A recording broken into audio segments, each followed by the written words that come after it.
位棋友大家好，今天我们继续和大家一起来欣赏吴清源与燕京准一的十番棋较量。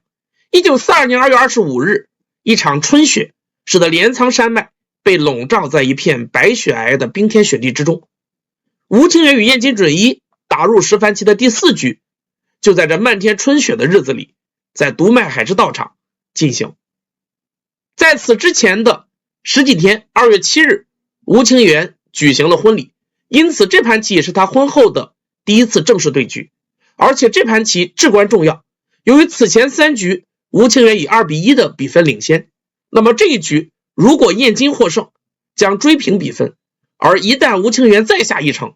燕京将以1-3落后，这样距离降级更近了一步，对于燕京准一乃至日本棋界压力也都巨大。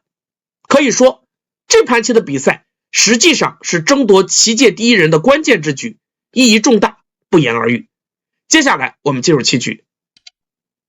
吴清源之黑先行采用了他拿手的2连星开局，白棋则应以星小目，下一手棋黑棋挂，白棋拖，黑棋主动顶了上去，下一手黑棋扳，双方在这一带形成了雪崩的变化。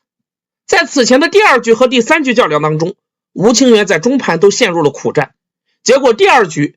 最后阶段抓住燕京准一的官子失误，侥幸获胜，而第3局却输给了燕京准一。在局后他也进行了深刻的反思，并针对燕京准一的棋风研究出了对应的秘密武器，而这个秘密武器就是现在我们已经非常熟悉的小雪崩定式。当时关于小雪崩以及大雪崩很多变化都尚处于研究之中，未形成定式，而9输战制的燕京准一在这个局部明显的准备不足。我们继续来欣赏下一手棋，白棋选择了2路扳。如果此时白棋在下方直接扳的话，将形成小雪崩的变化，但是燕京准一担心的是白棋拐出之后，黑棋由于争子有力，此时不用虎，可以直接藏在这个地方，下一手棋白棋再去爬的时候，黑棋可以直接断一下，你打吃我就粘，这个地方刚好争不掉黑棋，那么白棋崩溃，你断这个也没有太大的意义，黑棋逃出就可以，你再长的时候黑棋就长。这样我们看到，由于这一带依然无法争掉黑棋，即使你压先手也没有作用，这个图同样是白棋崩溃。所以实战当中燕京准一选择了在上方2路扳的变化，而黑棋则长出，下一手棋白棋又回到了下方扳。在观战界当中，当时的研究认为白棋此时应该虎在此处，这样黑棋大致在这一带长出，这也是当时的一个定式变化。而实战当中白棋扳却下出了一个非常有趣的棋形，之所以这样讲，是因为当时认为这个棋形白棋吃亏，但是我们以今天的角度来看，我们之前和大家介绍过 Master 与尹灿熙的一盘对局，双方在这个地方竟然与几十年以后 Master 与尹灿熙的开局非常相似。我们继续来欣赏下一手，黑棋断上去，白棋粘住，然后黑棋立下，接下来白棋选择了挡的下法，黑棋断，白棋打，黑棋长。看过之前那盘棋的棋友想必对这个局部非常熟悉，与那盘棋不同，当时尹灿熙是选择了在此虎，而这盘棋黑棋是长在了这个地方。下一手棋白棋长出，黑棋跳，接下来白棋直接夹，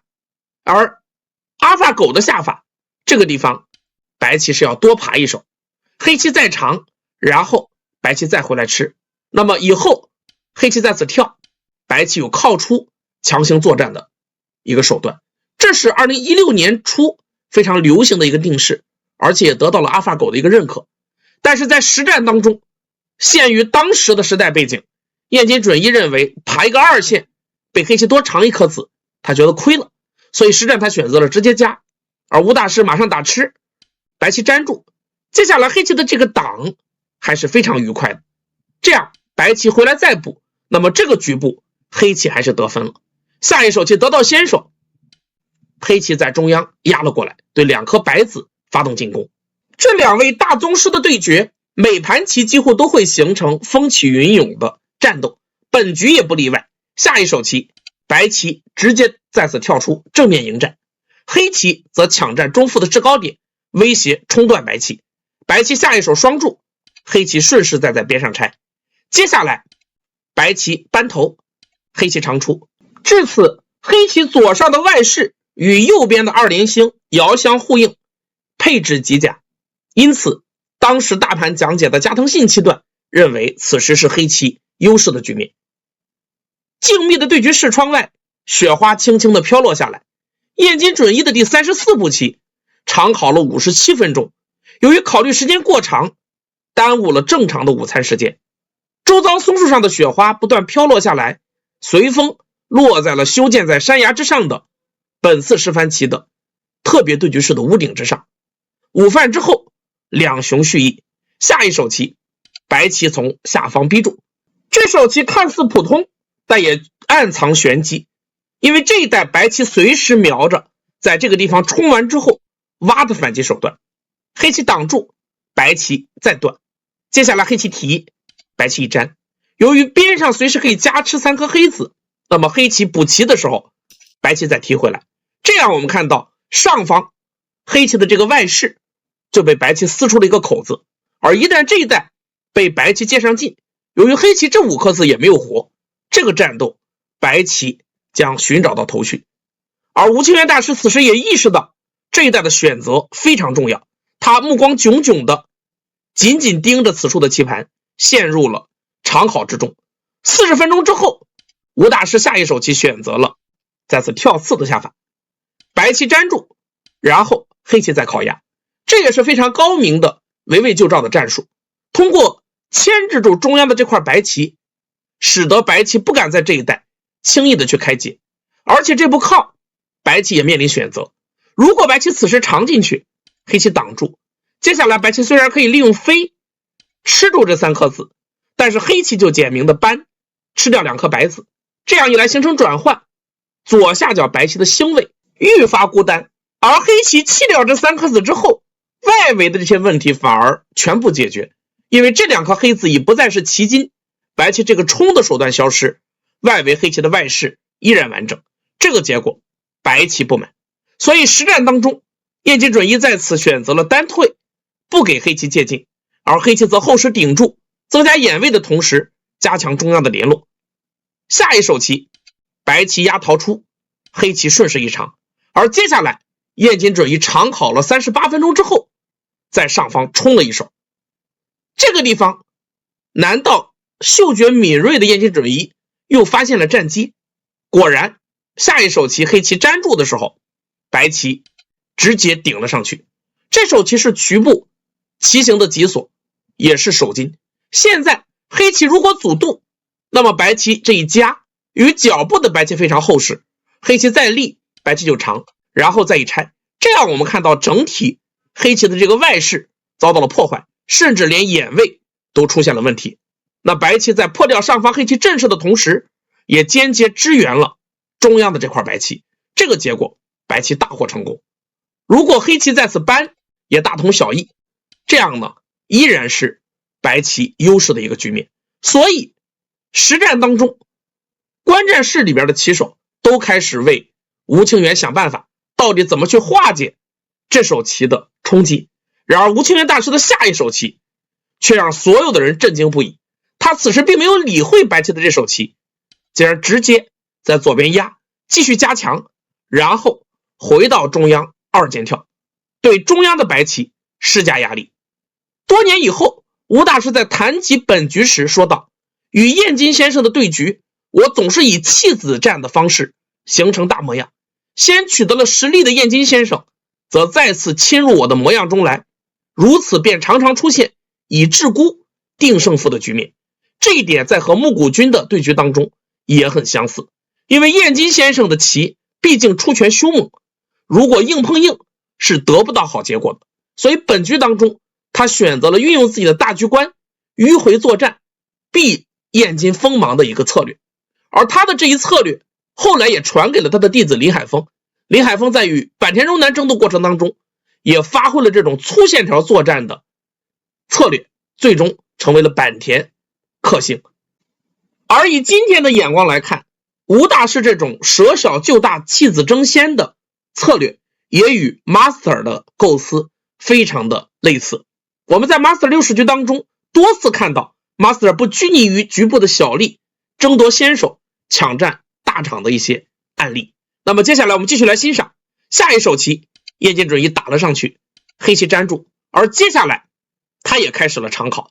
此时窗外的雪花变得逐渐稀薄，远远眺望对面的群山，却见平素里翠绿连绵的镰仓山脉，四周如今一片冰天雪地，山石上树上莫不都披上了一层银纱，而眼前的地上已然积雪深厚，踏走几步，脚下发出阵阵咯吱咯吱的响声。45分钟之后，燕京准一下出了小飞的这一手，这手棋也是局部棋形，黑棋如果拐头，白棋顺势一跳，这样白棋就将自己的棋形处理好。而实战当中，吴大师下一手棋选择了在上方抢占大场，在限制白棋这一带的出头同时，也加厚自身。而在现场观战的木谷实则提出了不同意见，他认为黑棋此时可以在中央跳，走唱自身，以下上方兴位，和这一带镇住白棋，形成剑合。但吴大师的想法是在这一带先踏踏实实的把自身走好，中央这个地方不确定的因素太多，以后再做决定。下一手棋，白棋跳，黑棋则厚实的补强自身。接下来白棋象不飞，或许是意识到形势不利，燕京准一在此继续挑衅，要求与吴清源作战。而下一手棋，黑棋在中央贴出，白棋此时如果长，那么黑棋顺势在此一跳，这样我们看到这个局部接下来封锁白棋和下方的阵就形成剑合。这个结果很明显比刚才木谷实直接跳在这个地方，上方的几手交换，黑棋借到了劲，还是便宜了。那么实战当中，燕京准一在此长考了24分钟之后，选择了强硬的扳头，黑棋自然也避无可避，下一手棋断了上去。白棋接下来在此单退，在上方这一带双方形成了急战之势。吴清源凝神静思下一步的作战部署，时间在1分1秒的流逝。但见此时窗外风雪渐停，天气阴沉，远方有几只乌鸦在空中飞翔盘旋。45分钟之后，吴清源拈起了一枚黑子，下在了打吃的位置。这手棋对于白棋同样是考验，此时白棋如果长出，那么黑棋可以在中央靠借劲，接下来白棋再去吃的时候，黑棋顺势一长，以下白棋打吃，黑棋就粘住，这3颗子是其进不能死，那么白棋逃出，黑棋顺势再粘。下一手棋，白棋回到上方护住这2颗子，黑棋则后势粘住。这样一来，我们看到中央的白棋变重，而左边这块白棋也没有活，整体的黑棋却非常厚实，这个是白棋苦战的局面。即使力量大如燕京准一，也不敢如此冒险，所以实战当中他思考片刻之后，在黑棋打吃的时候，白棋选择了在此挖的下法。这样如果黑棋接下来打吃，白棋则在此断，黑棋再提，白棋顺势一粘，此前的这个坐劫变化依然成立了，左边要加吃3颗子，这样白棋中央安定，而这个劫对黑棋来讲也极重。但是吴大师依然贯彻了自己此前的作战方针，依然提掉了中腹的这颗白子，形成开花之势。白棋势成骑虎，也只有接受弃子，吃掉上方黑棋，而黑棋顺势再回到右上角扎定。这样黑棋通过弃子将中央走后，守住角之后，明快的大局观简明的保持了优势。下一手棋，白棋2线渗透漏了进去，而黑棋则逼住，继续护住自己的角地。由于中央黑棋非常厚实，这一带白棋出不来。下一手棋，白棋选择了分头，黑棋自然从下方逼住，而白棋接下来选择了拆一，这也是非常谨慎的一手。由于周围的黑棋非常的厚，燕京准一在这一带的行棋也是异常的谨慎。如果拆2，担心以后遭到黑棋搜根等等的一些强攻手段。那么实战当中，白棋拆一，黑棋依然点了过来，白棋自然不肯粘住，被黑棋便宜，贴棋反击，而黑棋跳，继续限制白棋往下方的出路。下一手棋，白棋扳，黑棋长出，接下来白棋2路拖，白棋的目的很明确，尽量不往中央跑，远离这朵花，在这一带想要就地做活。现在如果黑棋在此扳住，那么白棋顺势一退，黑棋这个段必须要补。接下来白棋先手走2下之后，回到2路一间，已经出具眼位，上方一带还有靠的手段，那么这个棋黑棋已经杀不掉，这样白棋制沽成功。因此实战当中，吴大师选择了强硬的上扳的一个下法。白棋下一手挖是2路拖时预定好的手段，黑棋这个时候当然不能从上方打，而如果从下方打吃，燕京准一在这个地方准备了精彩的手段，他可以在此打。这样如果黑棋粘住，那么白棋也粘。现在我们看到，由于黑棋自身气紧，你只有打这个，那么白棋顺势一长，这个结果中央的黑棋变薄，边上的黑棋还没有活，白棋将取得制沽的一个步调。而如果这个时候你选择提掉，那么白棋就打吃，你再开劫，我就提吃。这个劫一旦黑棋劫败，这些子都像门卫一样看守在白棋眼位的四周，却无一点作用，这个结果黑棋大亏，而白棋本身还有在上方扳等等的本身劫，形成劫争，白棋也不怕。所以实战当中，面对白棋的这手挖，吴大师先在上方长了一手，如果此时白棋长出的话，那么黑棋就冲吃这颗子，接下来白棋再去打吃，黑棋则在此断，白棋打，黑棋长，等到白棋再冲之时，黑棋先手打吃粘住，然后再长出，这样黑棋把整个右上一带全部化为实地，而白棋这一带虽然变厚，但由于右下角是黑棋的星位，这块白棋并没有什么发展潜力，黑棋还是满意的。所以实战当中，面对黑棋的这手长，白棋选择了粘住，而黑棋再打，按照预定计划，白棋打吃一下之后，接下来再次反打，黑棋粘住。刚才我们已经提到，这个地方如果提，局部将变成劫争，而这一带白棋可以利用争子有众多的本身劫材，黑棋是打不过的。所以实战当中，黑棋选择粘住，白棋再顺势粘回，下一手棋黑棋打在了此处，这个时候我们就能看到黑棋先爬一手的妙位，如果不爬这一手只能从2路打，但爬了一手可以吃在这儿。接下来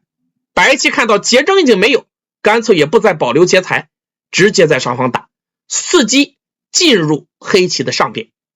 黑棋长出，白棋反打，黑棋提掉，接下来白棋暴吃这颗子，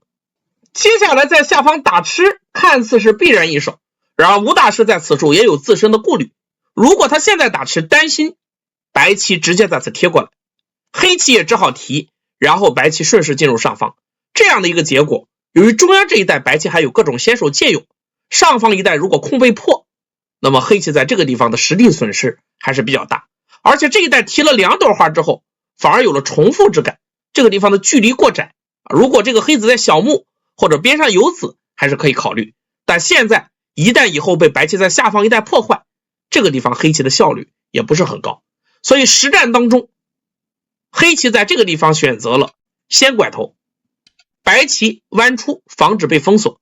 接下来黑棋打吃，等到白棋再提掉的时候，现在有上下2种选择，一种方案是黑棋断在此处，利用弃子在这一带封锁住白棋，但是这样的一个结果，这一带吴大师认为黑棋的效率并不高，虽然以后打吃都是先手，但这个地方距离太窄，这个外势的威力没有得到充分发挥，所以他判断这一带价值变小，思考20分钟之后，实战他选择了另外一个方向，从下方长了出来，白棋接下来抢占下方大场也是必然的一手，这个地方如果白棋距离黑棋过近，将遭到黑棋的夹击，这个结果白棋并不好，所以实战当中入界一缓，白棋拆在下方，黑棋下一手棋是自重的一手，当时观战室当中认为这手棋体现了吴大师的优势意识，觉得自己优势，把棋补后慢慢下，但实际上我们后来看，这手棋也是深谋远虑的一步好棋。我们继续欣赏下一手棋，叶金准一也下出了苦心的一手，他接下来是再次选择了超大飞，这个地方的选择也颇费周章。如果再进一步，燕京担心黑棋靠是先手，这个地方有打入，而白棋如果再补一手，那么黑棋等于把这一带的空护住了，接下来再回到上方继续去收空，或者破坏掉白棋的下方，这个结果白棋落后手不满意。而如果这一带选择拆二的话，那么黑棋可以最大限度的逼在下方，以后这个打入同样严厉，这个结果白棋也不满。所以实战他选择超大飞，意图也很明确，如果黑棋跟着应，白棋就脱先，如果不应，那么此后随时有侵入到右下角3-3的手段。下一手棋，黑棋先在中央刺，白棋逃出这条大龙，接下来黑棋在尖开始定型，白棋虎住，黑棋鱼形团，白棋就粘。第二日对局结束，104手是第二日的封手。第三日上午，令人瞩目的决战继续进行，见到时机已经成熟，下一手棋黑棋直接点到了左下角的3-3。看到这手棋，观战的众人才恍然大悟，这才明白了之前黑棋在中央补后的一个意图。正因为左边的黑棋没有完全安定，那么补完这手棋之后，黑棋没有了后顾之忧，这手点3-3才变得异常严厉，即使外围的白棋变后，对黑棋也没有影响。下一手棋白棋挡住，接下来黑棋再扳，如果白棋再次扳住，那么黑棋就做劫，劫争黑棋是不怕的，因为在上方一带黑棋还有劫财，右边这一带的白棋大龙也没有完全安定。那么实战当中，燕京准一没有敢开劫，下一手棋他选择了挡住自保的一手，黑棋顺势虎，白棋打吃，黑棋粘住。接下来白棋在这一带简单包扎，争到先手之后，燕京准一下一手棋直接冲进了黑棋的上方空中，这是当初在这一带弯出已经预谋好的手段。而吴大师继续贯彻此前不与白棋在局部纠缠的作战方针，接下来又下出了令观战室中众人大吃一惊的手段。面对白棋的冲，黑棋竟然直接脱先了。下一手棋黑棋沉稳的守住了自己的右下角，而白棋接下来再跳的时候，黑棋就简明的应住。下一手棋白棋在中央跳，威胁这一带黑棋的联络，黑棋后时的尖联络。下一手白棋粘先手，黑棋就补活，而当白棋再要去吃这颗子的时候，黑棋就直接弃掉了。这一代吴大师的下法给明月的感觉就是和 Master 特别的像，这个局部吃点小亏，但是再次得到了先手。下一手棋黑棋再次便宜一下，白棋退的时候，接下来黑棋在下方飞。这手棋一来使得左下角的黑棋参与到了下方的战斗之中，进一步得到加强；二来威胁左边的这块白棋，同时对于下方的这两颗白子也施加了压力。此时燕京准一不得已思考了46分钟之后，只好自保的再补了一手。如果现在白棋脱先的话，担心的是黑棋点完之后再次扳的强硬手段。由于白棋的眼位不足，而外围的黑棋又非常的厚实，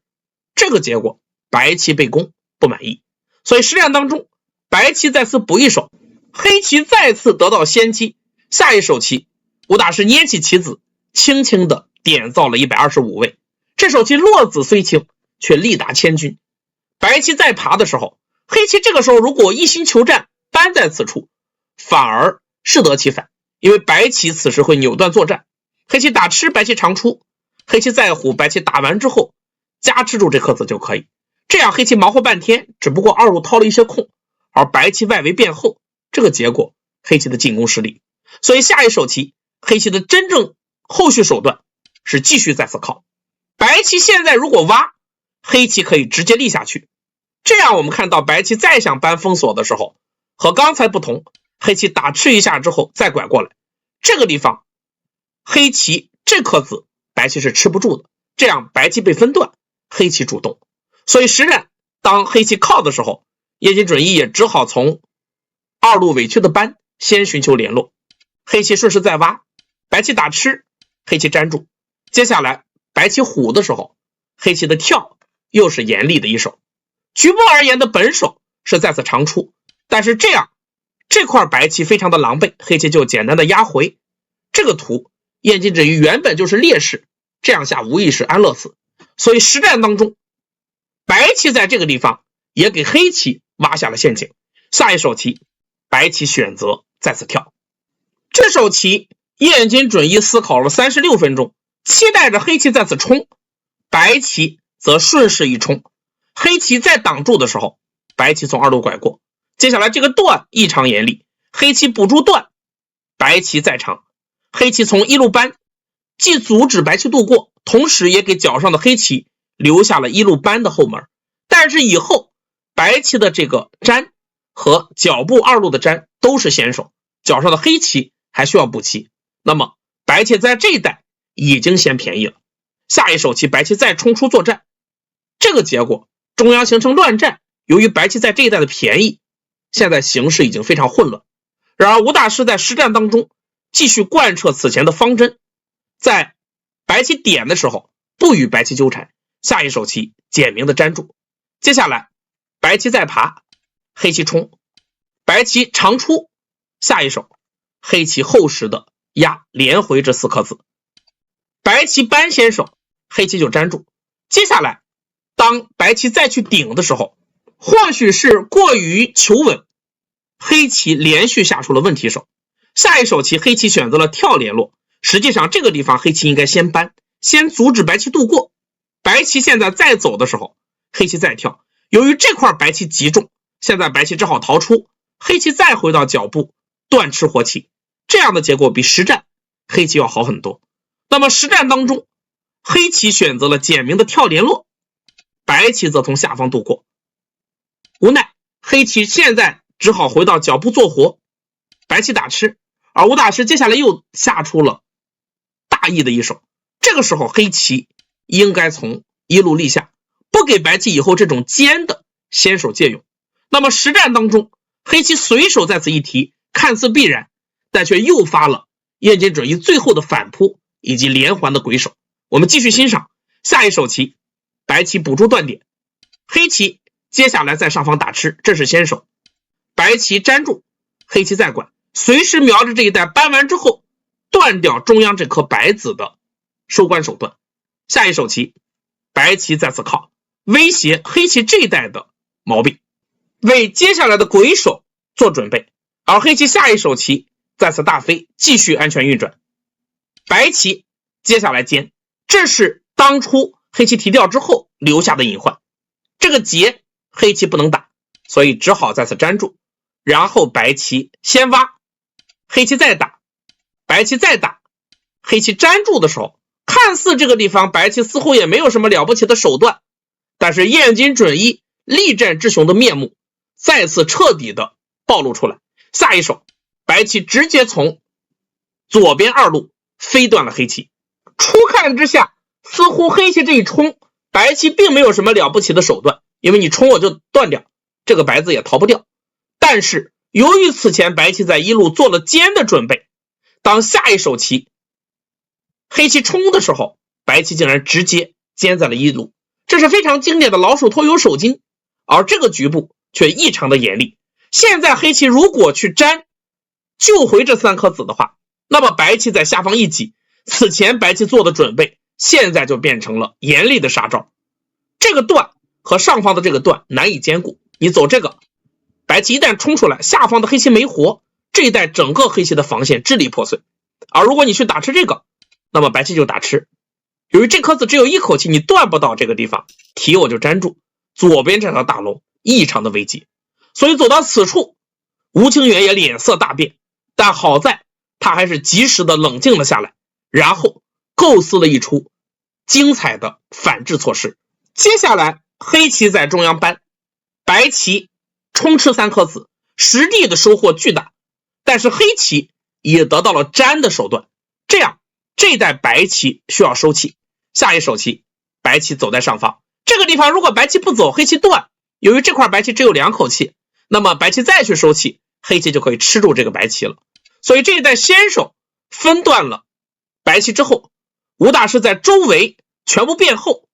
下一手他也释放出了强烈的胜负手段，黑棋直接挖在了此处。看起来这颗白子已经难以两全，你上方打吃，黑棋一退，两个断点不能兼顾。而如果从下方去打吃，黑棋长，看似也是两个断。刚刚下出鬼手，又遭到吴清源妙手反击的燕京准一，该如何抉择呢？实战当中，白棋先打吃，黑棋长出的时候，白棋陷入了长考之中。对局室内的火盆不断的燃烧着，释放出阵阵的热力。只见燕京准一紧盯着这里的棋盘，手中的折扇不自觉的用力摇着。此时所有的观战者都紧张的凝神关注着棋局，等待燕京准一下一手该如何处理。而接下来长考了16分钟之后，白棋靠在了此处。这手棋明修栈道，暗度陈仓。现在如果黑棋断在此处，那么白棋可以在此搬。黑棋如果搬的话，白棋打吃完之后粘住就可以。这样中央的这些子将与左边的白棋联络，因为这个地方黑棋还需要处理断点。这个结果白棋的桎梏是成功的。那么如果黑棋现在选择顶住，白棋就挡住。接下来黑棋再去切断的时候，白棋从这一带压过来，下方的黑棋反而出了问题，这样白棋也成功。所以实战当中看到白棋的这手靠，冷静判断形势之后，黑棋接下来选择了在此搬。下一手棋白棋再粘，黑棋再去断的时候，白棋的这步断又是极好的腾挪次序，黑棋下方这块棋不能弃掉。下一手棋黑棋再次冲，而白棋接下来打完之后顺势一冲，借助这两颗黑子将自身的棋形处理好。黑棋长出，白棋再贴。下一手黑棋长，不给白棋滚包的机会，然后白棋再粘，黑棋再去断，白棋一跳就联络。这一带此前白棋断的这手棋一直在发挥作用。下一手棋黑棋顶住，白棋简明的联络。接下来黑棋再长先手，白棋团住。下一手黑棋再冲，白棋顶先手，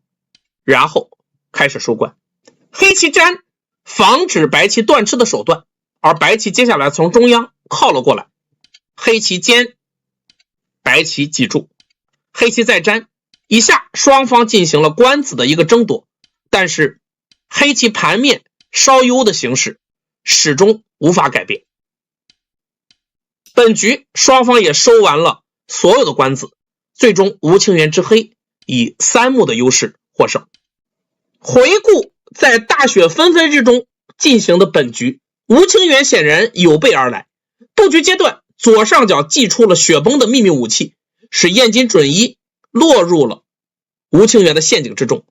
布局不利后，燕京再次使出其得意的接触战本领，但吴清源在本局以明快的弃子的方式化解了老辣的燕京流，确保了黑棋优势。之后燕京准一的手筋频发，在官子阶段拼命追赶，然而吴清源胜券在握，以稳健的招数一一应对，最终以3目的优势拿下了关键的第4局。这一切最终还要归功于黑棋布局阶段的重大胜利以及正确的中盘策略。本局用时黑方6小时48分，白方12小时35分。赢下这盘之后，燕京准一被逼到了绝境。下一盘棋我们继续和大家分享。